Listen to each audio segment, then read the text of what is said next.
যে পিতা সন্তানের লাশ শনাক্ত করতে ভয় পায় আমি তাকে ঘৃণা করি। যে ভাই এখনো স্বাভাবিক নির্লজ্জ হয়ে আছে আমি তাকে ঘৃণা করি। যে শিক্ষক, বুদ্ধিজীবী, কবি ও কেরানি প্রকাশ্য পথে এই হত্যার প্রতিশোধ চায় না আমি তাকে ঘৃণা করি। এই মৃত্যু পতাকা আমার দেশ না, এই জল্লাদের উল্লাস মঞ্চ আমার দেশ না, এই বিস্তীর্ণ শ্মশান আমার দেশ না, এই রক্ত স্নাত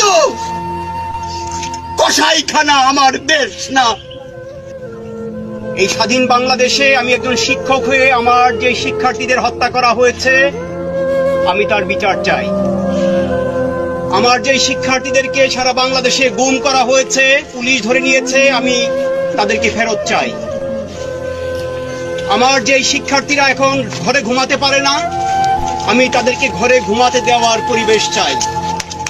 আমি আমার শিক্ষার্থীদের নিরাপত্তা চাই। আমি আমার শিক্ষার্থীদের তাদের পরিবারে ফেরত চাই। আমি আমার শিক্ষা প্রতিষ্ঠান খুলে দেওয়ার আহ্বান জানাই। আমি আমার শিক্ষার্থীদের নিয়ে আমার ক্লাসে ফেরত যেতে চাই। বুলেট আপনি দেখেছেন বাবা মায়ের রাখতো না? অভিশাপ আসমান কাঁপে, আপনাদের কাঁপে না? তার কাঁপে না? অভিশাপের ভয় হয় না? বুকগুলা ঝাঁঝরা হয়ে গেছে আমার সন্তানদের। রাবার বুলেট বলবেন, কি বলবেন? এগুলো অস্ত্রের মুখে দাঁড়িয়ে আছে। আমাদের পয়সায় কেনা বুলেটে আমাদের সন্তানদের আপনারা বুলেট ছুটছেন। আর কত, আর কত? পুলিশ ভাইদেরকে বলি, ভেতরে তো আপনিও মানুষ, পুলিশ ভাই বলি না, ক্ষমা করবেন, মুখ থেকে বার হয়ে গেছে। তাদের ঘরেও সন্তান আছে, তাদের খোলসের ভিতরেও মানুষ। যারা এখনো ঘরে আছেন তারাও জানেন আর কতদিন ভয় পাবেন। ভয়েই থাকেন। একটা মারবেন 10টা আসবো, 10টা মারবেন লক্ষ আসবো। সারা দেশের মানুষ, মা বাপ সব একসাথে দাঁড়াবো।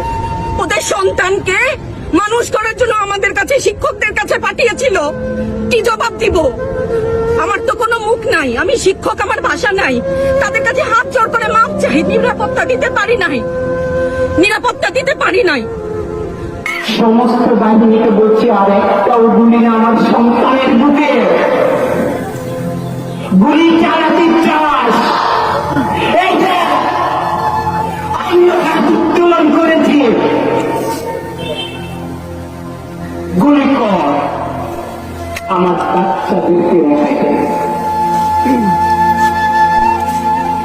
এই সমাজে, এই দেশে ন্যূনতম বলতে কিছু নেই।